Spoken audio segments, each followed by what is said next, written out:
नमस्कार, मी मधुराज रेसिपीमध्ये तुम्हा सर्वांचं खूप खूप खूप मनापासून स्वागत.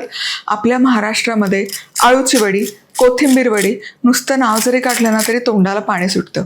बरं, हे तळून खायचं म्हणलं ना तर तेल खूप पितात आणि तेलकट होतात. पण याची मूळ चव न बदलता तसेच खुसखुशीत आणि कुरकुरीत करता येतील का, तेही कमी तेलामध्ये? याचं उत्तर मला मिळालंय Nestor full stack steam air fryer अवनमध्ये.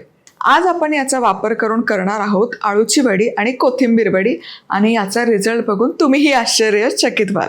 चला, सगळ्यात आधी आळूची वडी करूयात. तर त्यासाठी आळूची पानं कशी निवडायची? आळूचं पान निवडताना हिरव्या देठाचं न घेता असं तांबूस देठाचं घ्यायचं.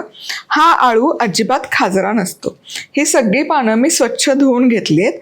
आता याची शीर काढून घेणं अगदी गरजेचं असतं, त्यामुळे जितकी शक्य असेल तितकी ही शीर अशी काढून घ्यायची, म्हणजे आळू अजिबात खाजरा होत नाही आणि वडी पण आपली एकसारखी गुंडाळली जाते. शिरेकडचा भाग हलका काढून झाला की लाटणं घ्यायचं आणि पान व्यवस्थित एकसारखं लाटून घेऊयात, म्हणजे पान गुंडाळताना मध्येच त्याला उंचवता येत नाही आणि असं छान एकसारखं सफाईदार राहतं. 3 जुड्या आळूच्या घेतल्या होत्या, 15 पानं आहेत ही. तर पानं सगळी तयार आहेत. आता आपण याला पीठ तयार करूयात. पिठाचं मिश्रण 15 पानं आहेत तर त्याकरता 2 कप बेसन घेते. 2 कप बेसन आहे तर 1/3 कप तांदळाचं पीठ.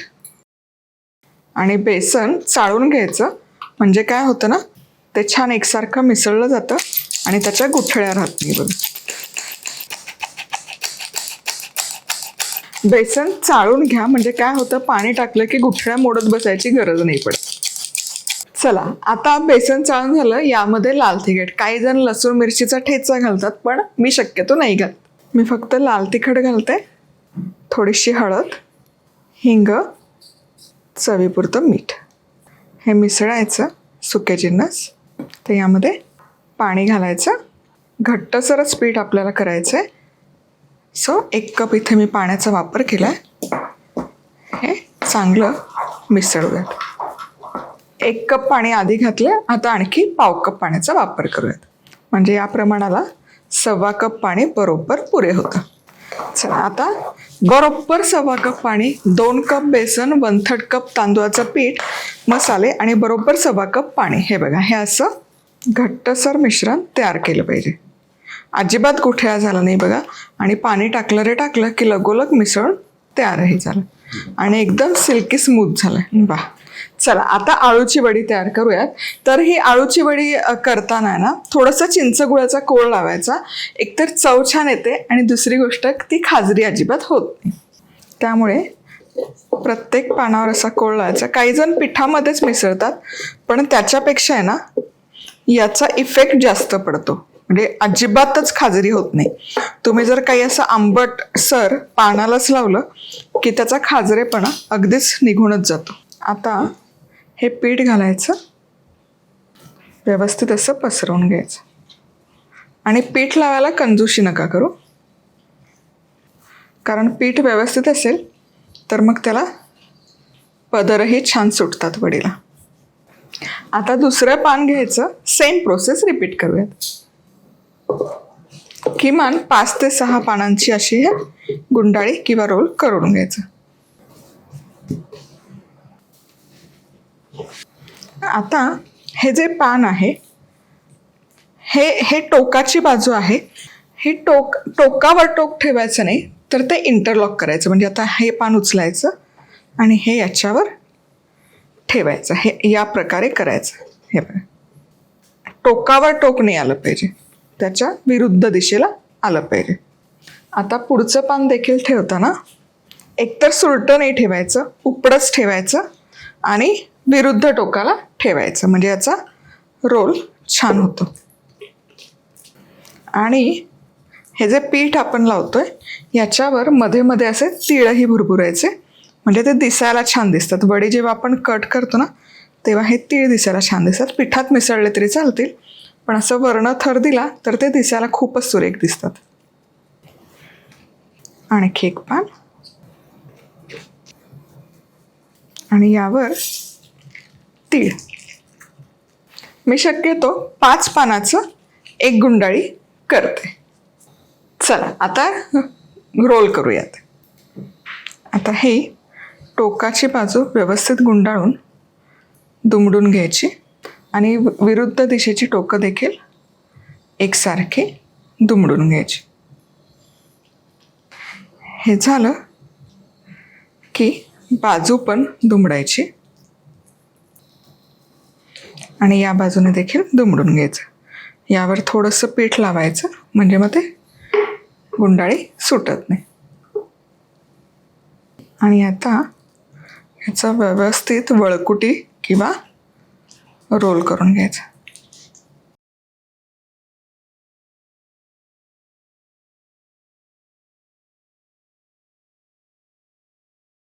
मस्त. आणि आता हे आपण स्टीम करणार आहोत Nestor full stack steam air फ्रायरमध्येच. त्यासोबत जो सुंदर असा स्टेनलेस स्टीलचा ट्रे आला आहे त्यामध्ये हा रोल ठेवूयात. आता ही स्टीमरची रॅक आहे, त्यावर ही आळूवडीची गुंडाळी ठेवायची. आणि आज या आळूवड्या वाफवायचं काम मी करणार आहे Nestor full stack steam air fryer अव्हनमध्ये. यामध्ये आपण करणार आहोत आळूची वडी, कोथिंबीर वडी आणि याचा रिझल्ट बघून तुम्हाला आश्चर्य होणार याची खात्री मी देते. हे अप्लायन्स किचन काउंटरवर ठेवलं की सगळ्यात आधी जाणवतं ते म्हणजे याची डिझाईन. किचन काउंटरवर ठेवलं की खूप क्लीन आणि प्रीमियम दिसतं, जाड किंवा बल्की नाही. आणि आता सगळ्यात महत्त्वाची गोष्ट, हे आतून आणि बाहेरून संपूर्ण स्टेनलेस स्टील आहे. कुठलंही कोटेड नॉनस्टिक लेअर नाही. आपले पदार्थ थेट स्टेनलेस स्टील सरफेसवर शिजतात. आता बॉक्समध्ये येणाऱ्या ॲक्सेसरीजचा सेट बघूयात. Mesh tray, oven rack, baking tray, crumb tray आणि silicone oil brush, tongs, spatula आणि हीट रेजिस्टंट मिटन. या सगळ्या ॲक्सेसरीज जर आपण स्वतः विकत घ्यायला गेलो तर साधारण 3000चा सेट येतो, जो बॉक्स सोबत कॉम्प्लिमेंटरी येतं. आणि इथेच खरी स्टीमलॉक टेक्नॉलॉजीची खरी उपयुक्तता दिसते. वॉटर टँकमध्ये पाणी भरले, स्टीम बटन दाबलं की मग हा लाल लाईट चालू होईल. आता आतमध्ये बघा, हा स्टीम आउटलेट आहे, तिथूनच स्टीम येते. ही स्टीम संपूर्ण कुकिंग चेंबरमध्ये पसरते आणि आळू वडीचे रोल्स ना आतून परफेक्टली वाफवले जातात. चला, आता हे वडी व्यवस्थित वाफवून झाली आहे आणि आता ही वडी छान वाफवली का नाही हे कसं बघायचं. यामध्ये अशी ही टूथपिक घालायची वडीच्या मधोमध. ही व्यवस्थित अशी क्लीन बाहेर आली, याला काही पीठ चिकटलं नाही, याचा अर्थ ही वडी आपली छान वाफवून निघाली. आता हे रोल्स पूर्ण थंड करून घ्यायचे. चला, आता ही आळूची वडी थंड झाली. वडी ज्याप्रमाणे आपण कट करतो अगदी तशीच कट करून घ्यायची. वा, बघा, आळू वडी ज्या ट्रेमध्ये आपण स्टीम केली होती, वाफवली होती, त्याच ट्रेमध्ये पीस कट करून ठेवलेत. यावर थोडंसं फक्त तेल ब्रश करूयात. नेस्टरचाच ऑइल ब्रश आहे. आळू वडीसोबतच मी इथे कोथिंबीर वडी देखील तयार करून घेतली. हा जो मेश ट्रे येतो त्यावर ही ठेवली आहे आणि यालाही थोडंसं तेल लावून घेऊया. आणि आता सगळ्यात महत्त्वाची स्टेप ती म्हणजे तळणं. आणि आपण यासाठी यूज करणार आहोत या अप्लायन्समधलं एअर फ्रायर मोड. आणि हे सगळं शक्य आहे या नेस्टरच्या 360 डिग्री डायमंड एअरफ्लो टेक्नॉलॉजीमुळे. फ्लिप करायची गरज नाही. हवा सगळ्या बाजूने समान फिरवते, त्यामुळे वडी आपोआप सगळ्या बाजूने परफेक्टली गोल्डन आणि क्रिस्पी होते. काही पण करायची गरज नाही, फक्त थांबा आणि रिझल्ट बघा. आणि तुम्हाला दिसणार आहे कोथिंबीर वडी परफेक्टली गोल्डन क्रिस्पी होते, फ्लिप न करताही. आता हे पीसेस फर्स्ट ट्रॅकवर तयार ठेवूयात. दोन्ही एक वेळेला एक गंमत, एकाच वेळेस दोन्हीही एअर फ्राय होणार आहेत. बरोबर 12 मिनिटं कोथिंबीर वडी मी एअर फ्राय केली. वा, आता अव्हन बंद करूयात पुन्हा.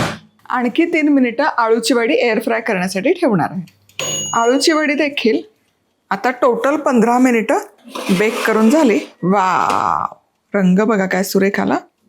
आणि इथे आपलं खुसखुशीत कुरकुरीत कोथिंबीर वडी आणि आळूची वडी तयार आहे. कमाल दिसत आहेत. बाहेरून एकदम कुरकुरीत खुसखुशीत आणि आतून मऊ आणि फ्लेवरफुल. आणि या वड्या खायच्या कशा, गरमागरम अशाच खायला छान लागतात, कारण त्यामध्ये मसाले आहेत. पण हिरव्या चटणीसोबत किंवा आंबटगोड चिंचगुळाच्या चटणीसोबत सुद्धा कमाल लागतात. दोनही पदार्थ एकाच बॅचमध्ये एकाच वेळेला तयार झालं आणि हे आहे नेस्टरचं खरंच खूप फायदेशीर अप्लायन्स. आणि तेल दोनही पदार्थ मिळून खरंच खूप कमी तेल लागलं आणि टेक्स्चर ऑनेस्टली खूप सुंदर आहे. तर एकूण काय सांगायचं तर Nestor full stack steam air fryer oven फक्त एक एअर फ्रायर नाही तर ह्याच्यात air fry, bake, roast, tandoor style cooking, reheating एकाच अप्लायन्समध्ये सगळं होतं. स्टेनलेस स्टील बिल्ड आहे आतून आणि बाहेरून, प्लस लॉंग टर्म वापरण्यासाठी जेन्युअनली रिअश्युरिंग. यासोबत 3 वर्षांची VIP वॉरंटी देखील आहे आणि हे प्रॉडक्ट तुम्हाला अमेझॉनवर देखील मिळेल. चला तर मग रेसिपी आवडली तर लाईक, कमेंट, सबस्क्राईब. पुन्हा भेटूयात नवीन रेसिपी सोबत. तोवर मस्त राहा, खुश राहा, आनंदी राहा, सगळ्यात महत्त्वाचं खात राहा.